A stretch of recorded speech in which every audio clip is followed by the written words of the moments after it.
So coming out of all these corners, I've been up at the Dunlop chicane and seen LMP2s outdrive them out of a corner because they struggle to put the power down. There have been the same comments from them coming out of the Ford chicane here. They're finding it very, very difficult. So I believe there is more potential in that car. Whether they would ultimately challenge for the front, I think they were quite bullish a year ago about being able to. Honestly, I imagine a year ago Toyota would have been bullish about challenging at the front, and they're 5 seconds off. Maybe not in race trim, they're not that. The rate of development from Porsche and from Audi is absolutely staggering, absolutely mind-blowing. You look at Formula One development, they'll put on tenths or half a second, maybe a second over the year. We're seeing 5, we're seeing 6 seconds. From my understanding, Toyota had a very good winter. They're very pleased with the progress that they've made. And now we're hearing things coming out of there, which is we need to go back and consider the whole program. We need to look at new engine, new hybrid system. Do we ditch the capacitor? Do we go to batteries? All of these things. So I don't know. I'm not on the inside anymore, but reading that, my feeling is that they reckon they've done a reasonable job on the chassis, but they have not kept up with the others on the powertrain side. And we always struggle to keep up with Audi development from their diesel. Yeah. It seems Porsche are making great strides, and the rate of development is phenomenal. And all of this comes back to what we were talking at the start. If you've got enormous power, you develop at a different ratio of drag and downforce than the others. Well, we look at the turbo era in Formula One with the enormous barn doors. You could barely build a wing big enough, and the engine still strip them down the straight at 190 miles an hour. Yeah, horse ain't no substitute for cubes, they always say. Absolutely. If you had a 50 horsepower car around here, you wouldn't run any downforce at all. It wouldn't matter. You keep your foot flat to the floor. If you've got nice big tyres, you just drive around in mechanical grip. If you had 1,000 horsepower, it's a completely different story. And if you had 1,000 horsepower with really skinny tyres, you'd want as much downforce as you can get. So all of these things go into the simulations that we were talking about to determine and tell the aerodynamicists in the wind tunnel, well, this is the ratio you need to develop at for my tyres, for my engine, and for the circuit we're going racing. And that equation is different for all these cars. They've got different amounts of power. They've got different ways of delivering it. And you can see in the race, we've got massively different solutions, but coming to a situation where at the front of the field, they're hugely competitive. Fantastic. So we've covered how to get the car through the air. We'll talk to Chris in a moment about what happens when they design stuff that's too hot for his lovely bodywork. Stay with us.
Okay, Ben, gap to Porsche is just over 46 seconds. Box this lap, tear off and fuel.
Next round of pit stops triggered by Benoit Trellier here at Le Mans 2015. Just had a personal best second sector time coming into the pits.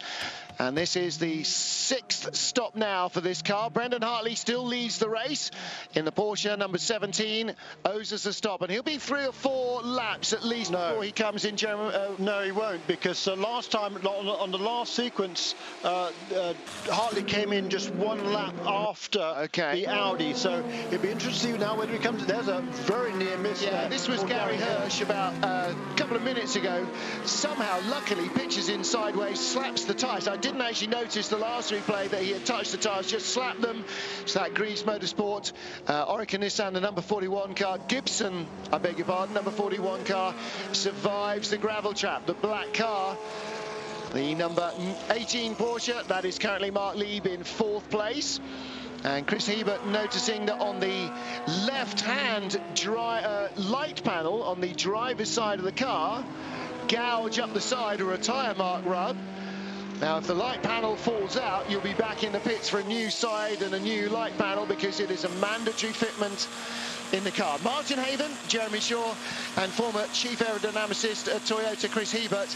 Chris, Jeremy and I can frankly sit here all day long and chat to you and pick your brains, because we need to, but there's so much racing going on, and you've got a Le Mans to enjoy because you're not working. Oh, as the was that the Proton or the Dempsey Porsche locks up in front of the factory hybrid car? It was the 77 car, I think. Yeah. So that's the Proton car, isn't it?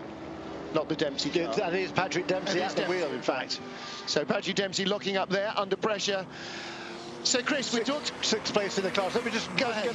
Just a couple of brief things.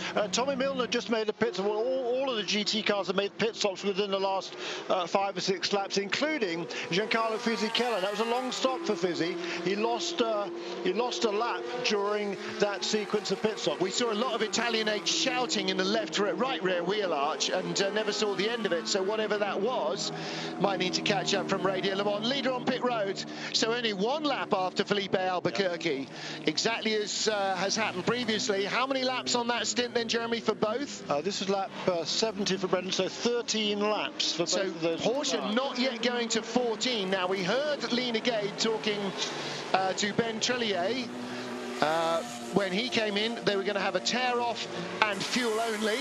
Brendan Hartley too has had a tear-off. Remember, he complained about not being able to see because there was oil smeared all over his screen, and that is a relentlessly efficient pit stop. And again, we talked about being on pole not being good enough to beat Audi, being fast not being good enough to beat Audi, being reliable not being good enough to beat Audi.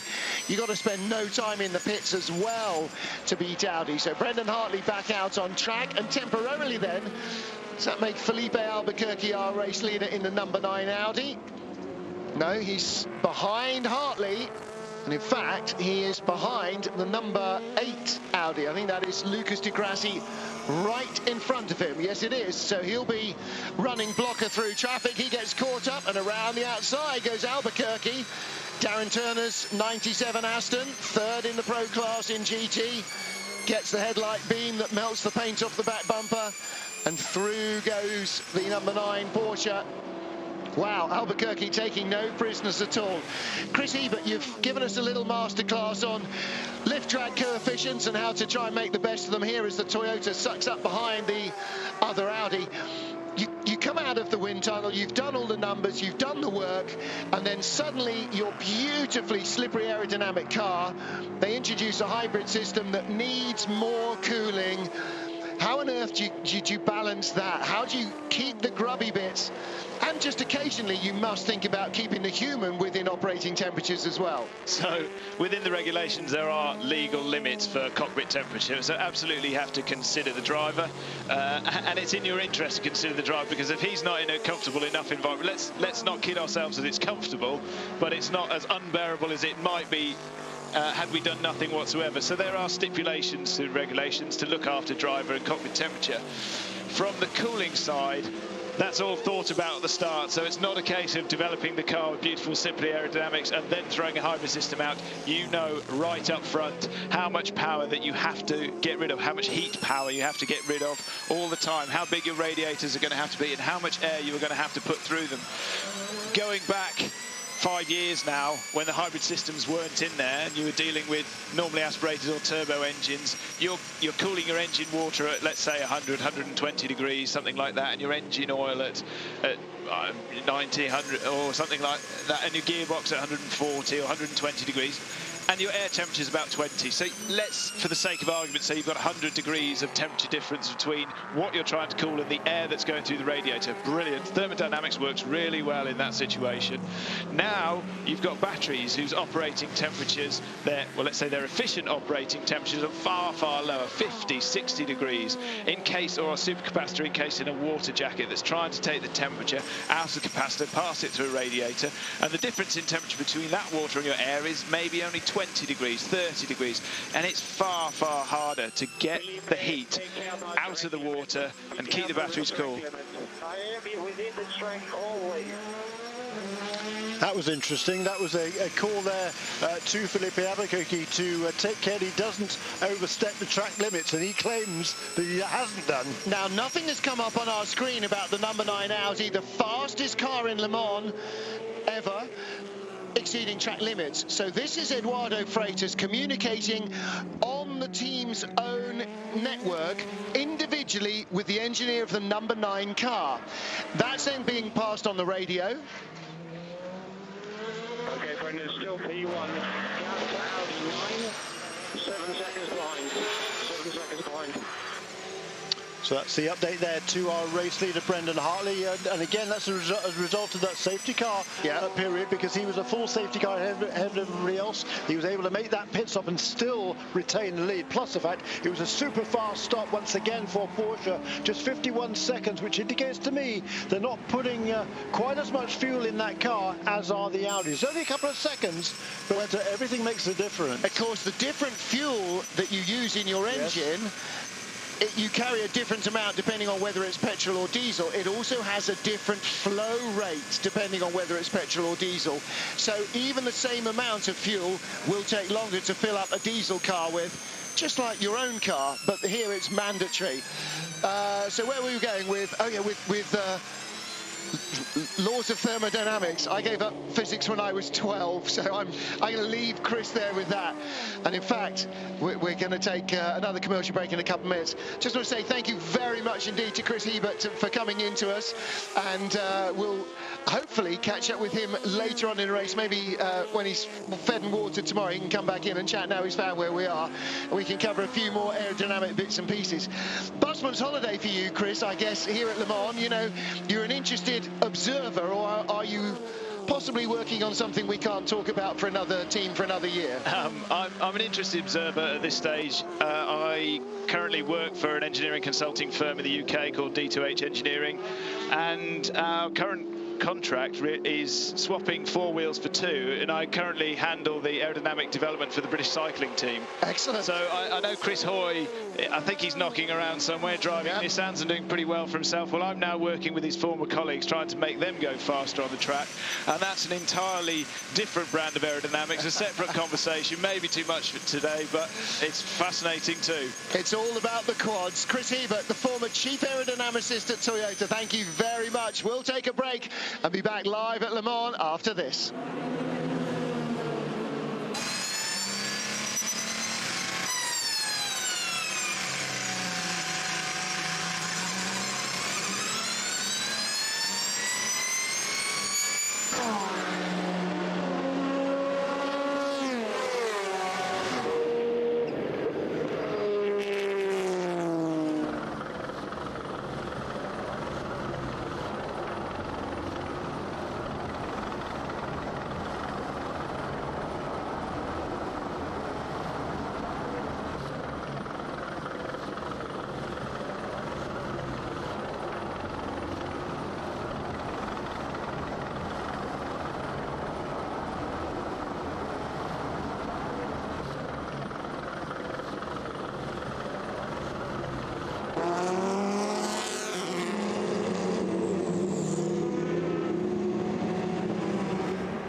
Welcome back to Eurosport's live coverage of the 2015 Le Mans 24 Hours. We've got Q Chamberlain sitting in the back of the booth, so we're minding our P's and Q's a little, but Jeremy Shaw barely even scratching the surface of so many things we could have talked about in a really long, dull safety car period. Unfortunately, Chris Hebert coming in to try and chat to us in the most exciting race in a decade, if not half a lifetime at the moment here at Le Mans.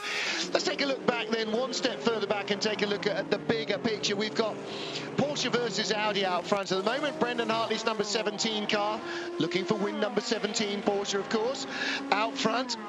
And with the pit stop sequences, we were sort of expecting that Porsche might end up with 1 lap on their fuel allowance more than Audi, but so far the maximum either car has gone is 13 laps. So have we been misleading ourselves, or? It's still not perfectly clear, and the reason I say that is because we've had these safety zones or the slow zones and or safety cars, so that has skewed it just a little bit. I think there is our race leader trying to work his way through some traffic. That is the now second place car in LMGT AM. Yeah, that was the one that got shunted off earlier on by Amber. Alex, that car's just made the pit stop. Yeah. And Alex Bazov has just taken over from Victor Scheitar. That is the SMP racing car. The race engineer there is Steve Bunkle. Doc is his university known up and down the pit lane. Talking to him before the start of the race, he was very optimistic for his guys. He says the Ferrari isn't as quick in a straight line as the Aston Martin, although we've seen various battles during this race to suggest there's very little to choose between them, but he's very optimistic coming to this race. Here is the 5th place car. This is Patrick Dempsey, who is, I think, maybe handing it over to Patrick Long, perhaps. Yep. So that's a pit stop for the 5th place car in GTE AM. Yeah, green, that's Pat Long's helmet, I think, isn't it? Yeah, it looks like. Not Marco Seefried, anyway, the 3rd driver in that car. They're in 5th place. Rui Aguas, 4th in the 83 Ferrari, 3rd place in the non-factory SRT Viper, the number 53 car. And that's an interesting little story. You know, the guys have come over here with an ex-factory car, but they've developed it. It's got that super high rear wing. They've put the Roadrunner beep beep little logo on the back, reflecting the Plymouth Superbirds of the 1970s. Plymouth, of course, part of the Mopar family of power, as exactly that Dodge Viper still is. And out goes the Dempsey Racing Porsche. Well, Patrick Dempsey, like Paul Newman, takes his racing very seriously indeed. Steve McQueen did as well, of course, the famous 1970 film. He wanted to race here, but Hollywood insurance companies would have had a purple fit had he tried to, so he had to come here, film the race, and then race in the filming afterwards. Jan Lammers, incidentally, as a 6-year-old boy, was involved. A friend of his father, Rob Slotemacher, who's a famous racing driver of the 60s and 70s in the Netherlands, was part of the filming crew. Jan Lammers wasn't in school, so he brought him along, and he said this nice American guy used to pick him up from the woods where they were shooting and take him back to the pits for lunch in his car. So one nice American guy, Steve McQueen, in the 917. Yeah, very cool story, that one. Nice. And then, of course, you know, Jan in his own time went off and won the 24 Hours for Jaguar in 1988 with a teammate he didn't want and felt would be a real handicap to the team, because Andy Wallace, who won in that car, was a young boy just in Formula 3, and Jan Lammers believed then fervently that they needed somebody experienced in nursing a car along, not some snot-faced kid who was going to rag it for 20 laps, park it, and then go to a different race in a fortnight's time, which is what you did in Formula 3 in those days. Yeah, what a different world it is nowadays. I mean, back then, the cars were nothing like as reliable as they are now. You really did have to nurse the cars. You couldn't push them at 100% all the way through the race. You couldn't really probably even push them at 90% through the race. Nowadays, that's not the case. You are absolutely flat out from green flag to checkered flag. Well, there was sort of, you know, away from the booth conversations about who's going to be Audi's hare and who's going to be Audi's tortoise, or can they have any? Well, now, with the hybrid systems that you must use 100% efficiently 100% of the time, Audi's hare is the number 7 car, and the number 8 car and the number 9 car, and Porsche's hair is the number 17, the number 18 and the number 19.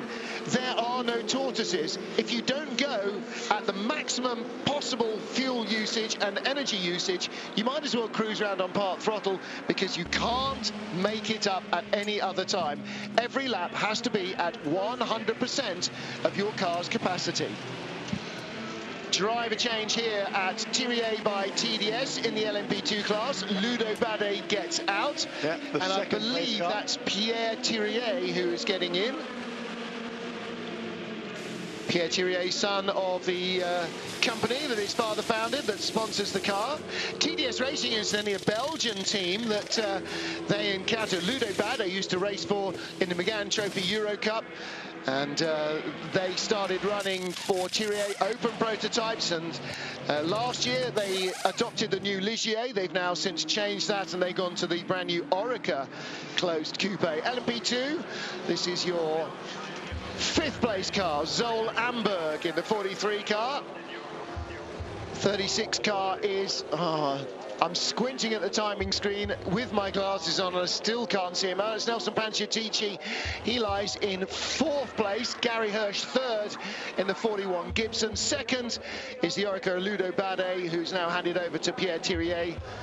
And Nico Lapierre is our race leader in LMP2 in the pole-sitting 47 car. Let's hear, though, from Patrick Dempsey. I'm here with Patrick Dempsey. Patrick, you've literally just stepped out of the car, and we won't keep you too long, but how was your stint out there? It's been a hot day, and it's, you know, the cars are pushing hard right now. Yeah, it's pretty warm in the car, and the pace is very strong. I got out, you know, I was doing the best laps I've done here, which is nice. I try to stay consistent, not make any mistakes. It's unfortunate what happened to the 88 car. You know, that's not something you want to see go down. But overall, not bad. I mean, I wish I could have stayed on the lead lap. Now we have a little bit of work to do to get out of that, and it's still a long way to go. So Marco's in the car now, and then we'll see. But it's great to be here. And I really got to thank Tag, certainly, Spider, and, of course, Porsche. Now, I know you've trained really hard for this race. You're the fittest you've ever been. You've also had more time in the car in Europe. How much of a difference has that made? Well, it makes a huge difference, especially understanding the yellows and what that's all about and how that plays out. You can get caught out pretty quickly. I could have done a little better job there and maybe stayed ahead of the safety car and maybe given us a little bit more better track position. But, you know, I'm glad I've had the experience. At least I was a little bit more up to speed than normal. Great, I'll let you go. Good luck for the rest. Thanks. Thank you, Liz Halliday. At Liz Halliday. Thank you, Patrick Dempsey. I think at Patrick Dempsey. Martin Haven, Jeremy Shaw, and Mark Cole in the booth here at Eurosport. Unscheduled pit stop, Jeremy Shaw, during that interview for Romain Dumas in the number 18 Porsche. Unscheduled off-track excursion for 2nd place, Felipe Albuquerque in the number 9 Audi that chases your race leader. Brendan Hartley just in front. Albuquerque's gone off after being warned about track limits, trying to catch the leader. There is the BR01, one of the SMP racing cars right in front of him. And already that's cost him about half a second on Hartley. Yeah, and an unscheduled stop, as you say, for Romain Dumas in car number 18. He came into the pits in the 4th place, but his last pit stop was only 6 laps ago. So thankfully there must have been a puncture there. I would suggest that would be the most likely reason for that pit stop. And Romain Dumas now is back out into the race. He had a gap of about 20 seconds or so over the 19 car, so he'll probably now drop to the 5th position. We'll take a quick commercial break here. Live coverage continues on the other side on Eurosport.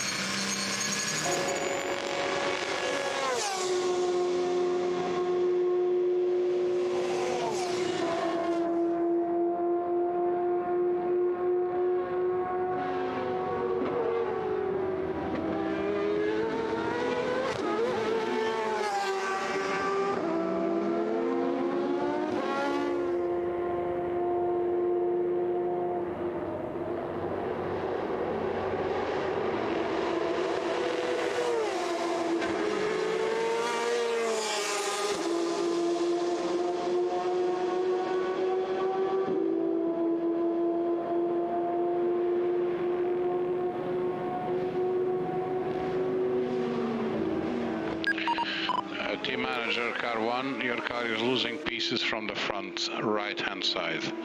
Team manager, car 1, your car is losing pieces from the right-hand side.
Good evening, welcome back to Eurosport. Mark Cole here, back again, Jeremy Shaw, and joining us tonight, Le Mans wouldn't be the same without him, Hugh Chamberlain. Hugh, good evening. We've been talking about sports car racing, how it's just come on, and that we're probably into another golden era of it now, and this may well be one of the most classic Le Mans of all time. Yeah, it was very interesting sitting in with the aero man from Toyota, because there are all sorts of things that he said very succinctly, I thought, but it was fascinating to listen to him and the things that he has to worry about, because we common people who just run racing cars for other people, we don't know what it is that goes on in the background quite as well as that. But it was very interesting, and yes, it is a completely different.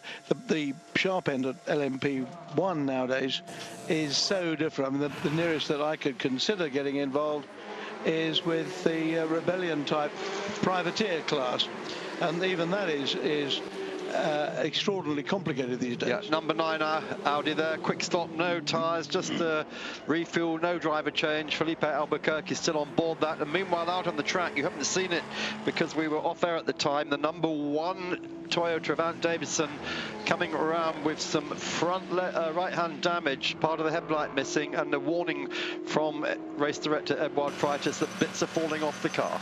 Yeah, just a quick note though about Felipe Albuquerque's pit stop. That was a 14-lap stint for number 9 Audi. He hadn't been running quite as fast as he was that lap record during that stint. That's 62. No, it was right before it. So he wasn't running quite as fast as he was before, but he was able to stretch out that fuel really quite nicely. He was able to 14-lap stint there. That's the best we've seen. I think that's the best we've seen in this race so far. I think he's the first of the leaders. And again, actually, the number 7 car did it last time around as well. So we've seen some pretty good fuel consumption now. The question is going to be whether the Porsches can match that. So there we are, just seeing the classification there. It's 96 seconds at the moment, covering the top 4, but it's rocking and rolling as we are owed a couple of pit stops, particularly by Hartley and by Davidson and Sarrazin. I've been away for a little while, Hugh, just having a look around, seeing what's going on. All very, very busy as always in the paddock, and of course you were in that first golden age of Group C racing, and the difference between these cars and Group C, it's yes, I know. Shame, isn't it, really? Yes, it was very, very different. I mean, in fact, I was talking to somebody earlier about how different the circuit itself is from the days of Group C, when, that shouldn't be, you shouldn't be doing that. That is definitely wrong. I know these things. But in Group C days, that not so much the circuit, but the facilities at the circuit, not actually the direction. Obviously, it didn't have the chicanes on the straights, but yes, it was a very, very different golden age. And now we have this with a lot of modern technology, which 98% of us don't understand. Well, Davison hasn't been ordered in by race control, but the team was warned by the race director, and he's still continuing to go back until now. He's just come in, Jeremy. So this is on lap, on his lap 76. Yeah, so just 8 laps since Anthony was on pit lane. Damage to that right front wing on that car, so they'll presumably change the whole nose section, and he had just gone a lap down. Let's have a look here. Maybe this is I was hoping that might have been a replay of what happened. Maybe we can get back to that, because it was he had that damage, he incurred that damage at almost exactly the same time as he was lapped by our race leader Brendan Hartley. Those two facts, we hope, are coincidental. Here come, they're going to put that car behind the wall.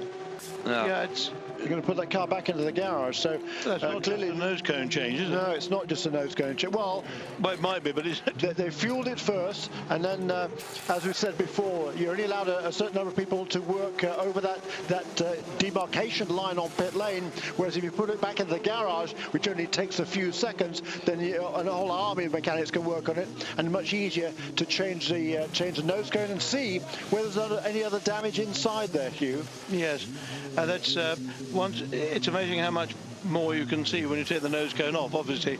So it's the obvious thing to do.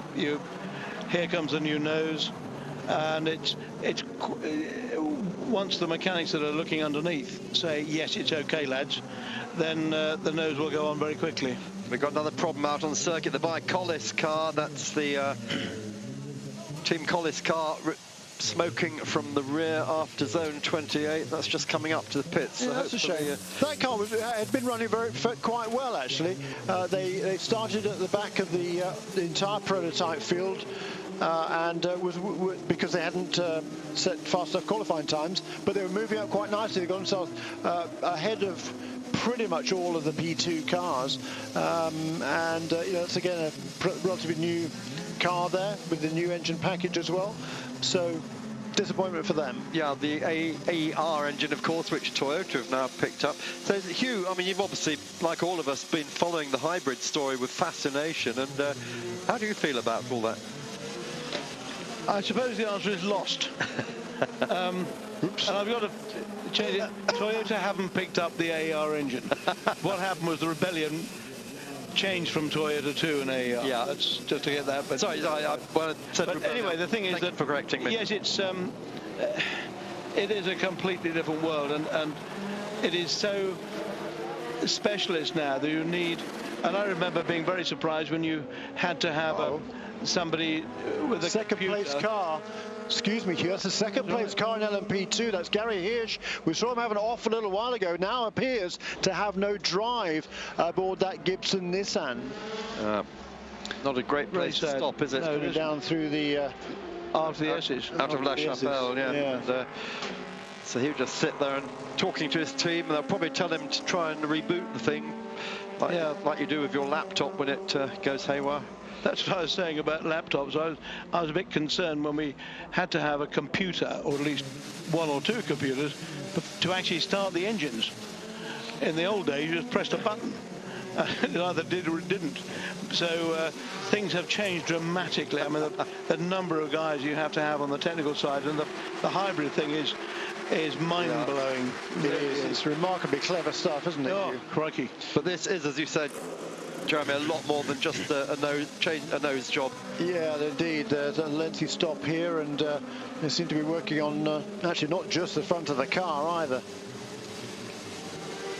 A lot of work going on there. Perhaps he had a spin that we didn't see. No, we haven't seen anything. No one else has reported about it. No, it was clearly some contact with something, because the nose sections just don't fall apart on their own. It's not to that degree. No, but it's obviously gone a lot further back than that. They're diving into the radiators and making sure they're clear and behind the cockpit. Yeah, talking about diving quite around. Dramatic. The Bicolas cars are diving out of that garage when Thiago Monteiro brought that car back into the pits, and they dragged into the garage. It was That was pretty smoky in there. It was a bit smoky, wasn't it? Not too good. Big jump from World Touring cars Meantime, to Le Mans, isn't it? Yeah, isn't it just a bit?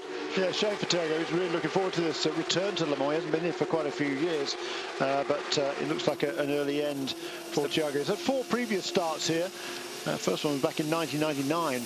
But and particularly coming off the win for Thiago in the last round of World Touring Car Championships in Moscow last weekend with the Honda. So disappointment for him. Just reset, should we, what's going on at the front of the field. Still Brendan Hartley that leads in number 17 Porsche. The gap over the second placed car number 7, the Audi of Benoit Trullier, is about 41 seconds last time around. That's stayed constant the last couple of laps or thereabouts. Third place is number 9 Audi of Felipe Albuquerque. It looks like now there is Gary Hirsch is trying to vacate the premises of that Greaves Motorsport Gibson, so that's great shame. Fourth place then Earl Bamber, who's just made another pit stop in car number 19. But Brendan Hartley, just noting that 4 cars behind him are all 1 pit stop ahead of him. So going back to the Gibson just then, when you were saying he was abandoning, I think it looked like that, but it may be that it was actually loosening his belt enough to be able to get into the passenger side of the cockpit to fiddle with the electrics. Yeah, because if something had come undone, he might be able to reboot it by getting into that bit without actually getting out of the car and walking around the side. Very good point. And instantly, Earl Bamber did 30. Let's go down to the pit lane now and hear exactly what happened to Anthony Davidson. Anthony, you've just stepped out of the number 1 car, and it looks like there's a bit of damage there. Just explain that to us. Yeah, well, the first one is 2 things. The first one was trying to keep the gap to the number 8 Audi that was catching, and obviously trying to push on in a car that's it felt great to drive, just didn't have the pace. So you could push it hard, and catching the car in front through the Porsche curve. It was a Ferrari.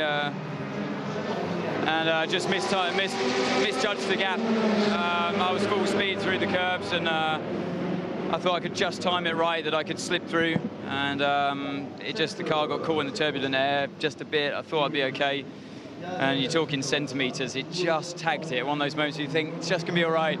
I saw the bodywork fly up, and didn't really affect either car. It just bodywork damage, and but then I could feel that the balance wasn't right.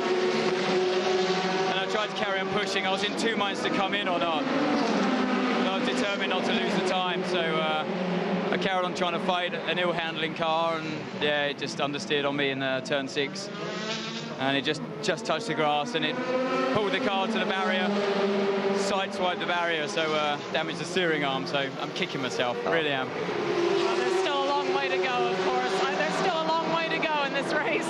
I know that you're saying the speed isn't quite there, but this is going to be a race about tire strategy and fuel as well. Do you think you can maybe have that on your side? I was umming and ahhing whether we were going to quadruple stint the tyres. Didn't quite feel like we could, but you never know. As the fuel comes down, sometimes it changes the balance. But no, I mean, everybody wants the perfect race. That's how you win this race. We didn't have the speed in the car, so it means we're having to push so hard, just in case the front runners have a mistake. But yeah, it means that you put yourself at risk as well. So it's one of those things. I only have myself to blame. I put my hand up. Don't make many mistakes, so it's one of those things. Fair enough. Thanks for your time. We'll keep our fingers crossed for you. Well, Liz asked the question. She got the answer, didn't she? At some length. He didn't have one of his little screens to show us all the magic, what's going on. It was the eventful stint, wasn't it, for poor Anthony? And bent steering arm, he said. I heard that bit. I'm not sure what was at the back. Don't know. I think he probably doesn't know either. But he certainly. It was good to hear the honesty there from Anthony. He's been frustrated all weekend long, certainly because after the great run they've had last year, came here with high. They hope to have our expectations certainly coming into the season. They've been kind of quashed over the first couple of rounds of the World Endurance Championship, but still they were hopeful of a stronger run here. Wasn't to be.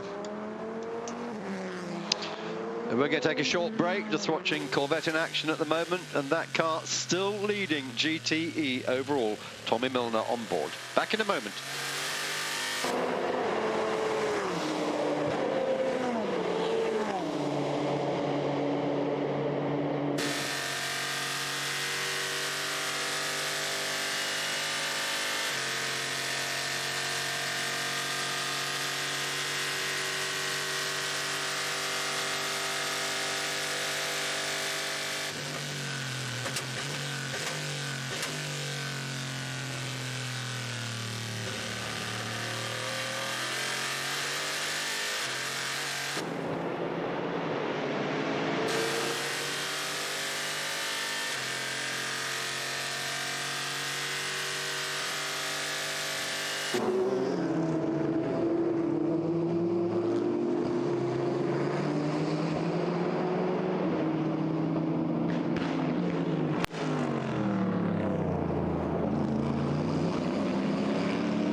You're back live on Eurosport, Le Mans 24 hours, the clock ticking away, 18 hours and 45 minutes of the race left. Murphy Prototypes got their car in the garage at the moment. We've just seen Gary Hirsch push behind the wall down at La Chapelle. The double yellow they had there for a while is now pulled in, so track is live and green again.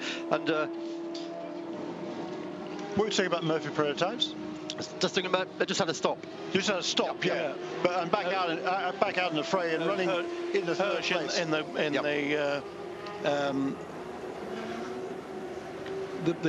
Gibson car was pulled behind the one that stopped. Yes, quite. Yeah, but the Murphy Prototypes car running in third place before that pit stop on that lap. It's still Nicolas Lapierre who leads in the KCMG. Orica Nissan in second place, quite a long way behind actually, is number 46 car. It's a Thierry by TDS. That's also an Orica Nissan.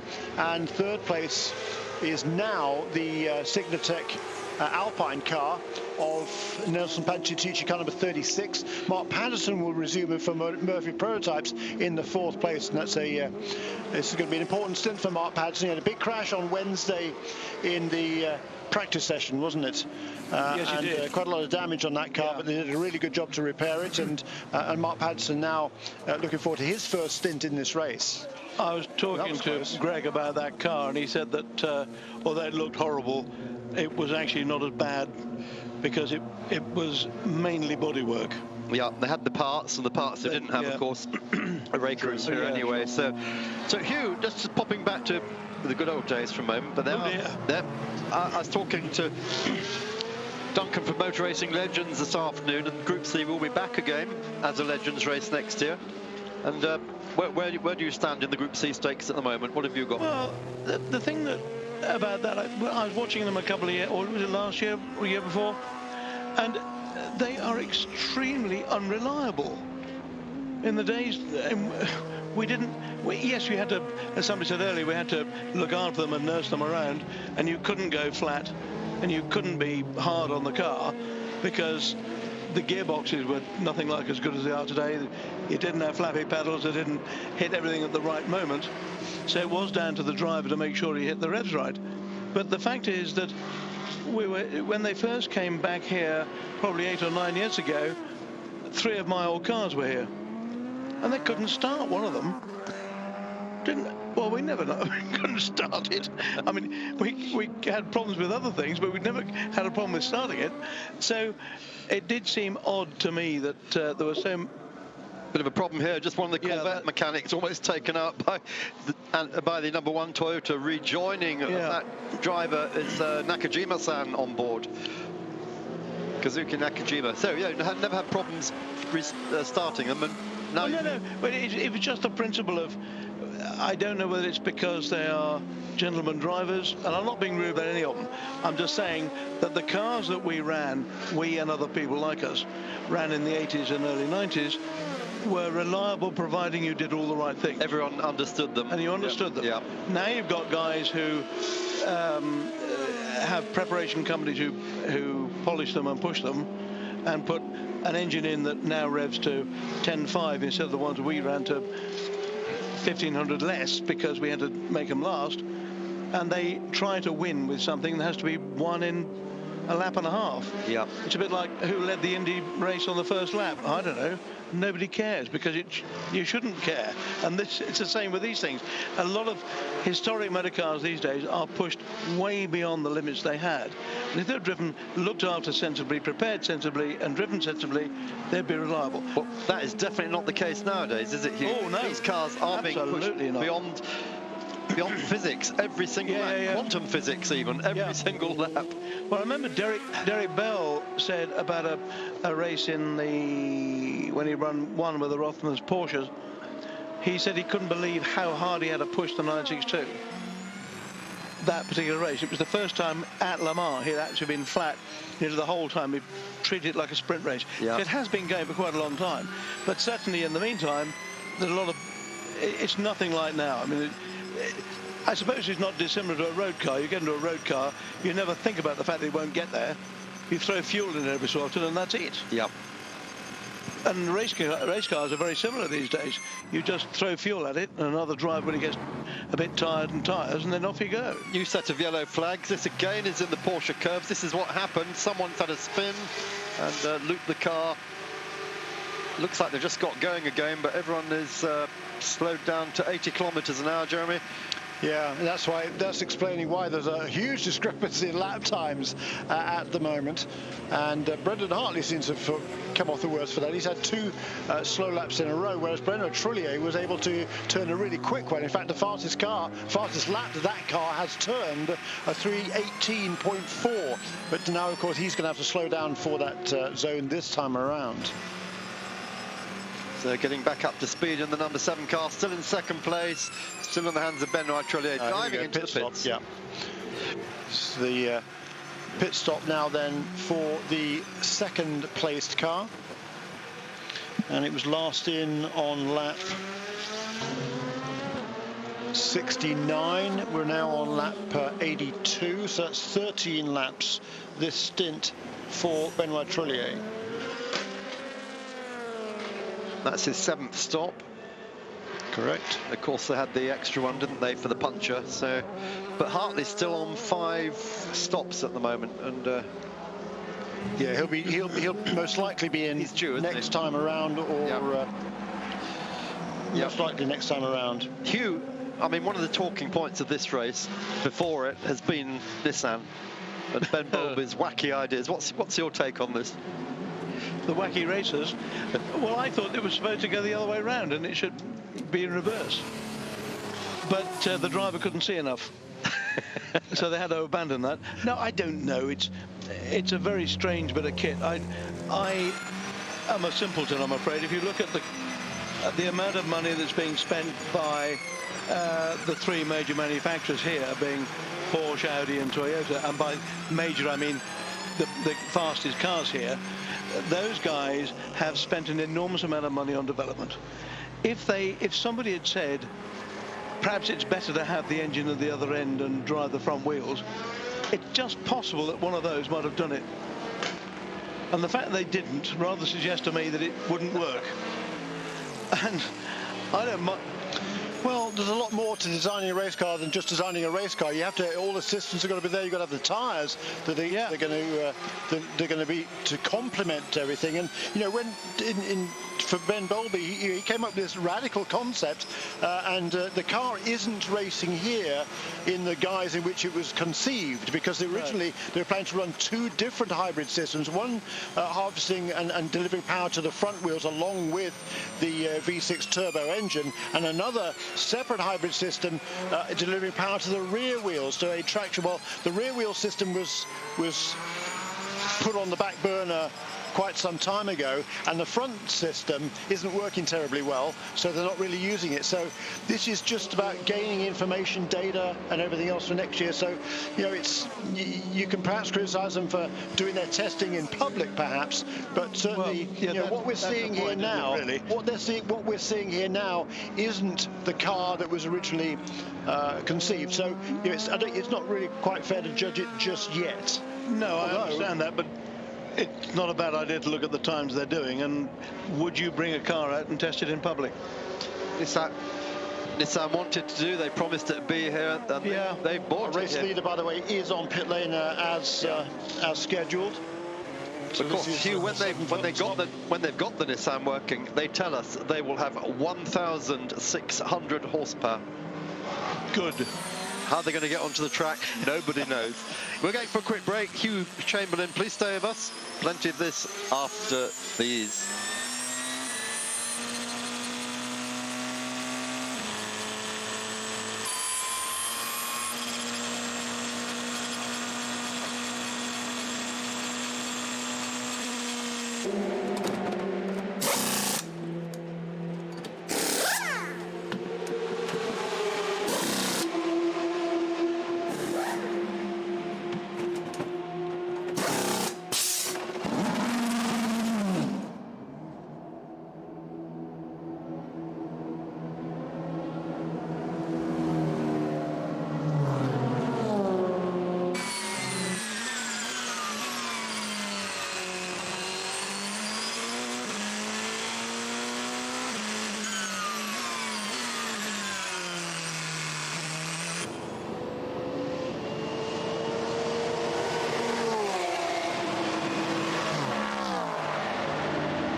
now 5.5 hours into the Le Mans 24 hours. Audi leading at the moment. Felipe Albuquerque in the number 9 car, just ahead of Mark Webber, who's taken over Brendan Hartley's car. Hartley made a stop just before into the break. 20 seconds the gap between those two.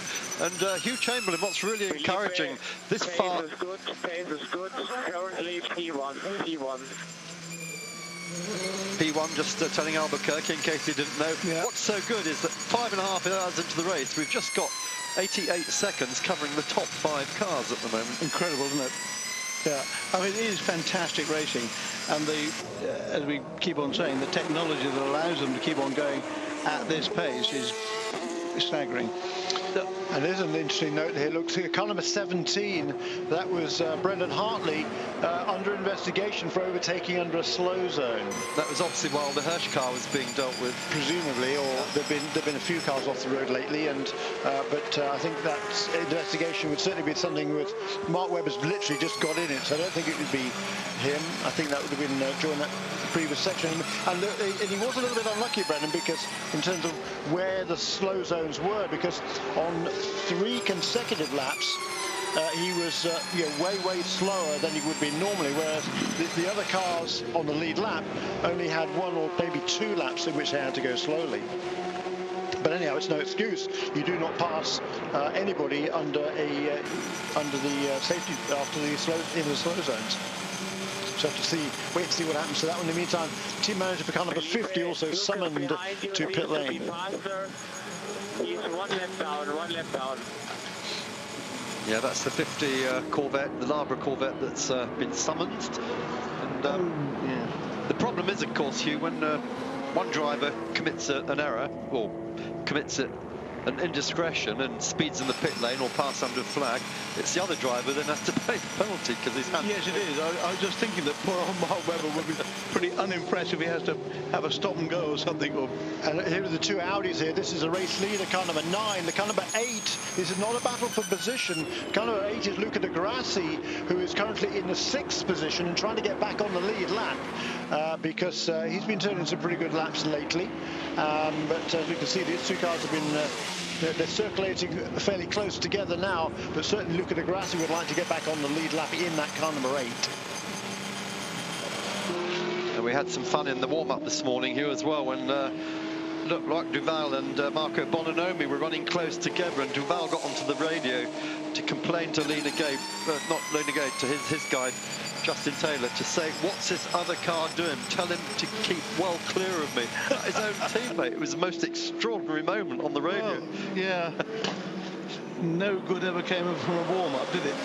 Here we go here. This looks like maybe Di Grassi now, getting making the move. They're going into the right-hander before Indianapolis.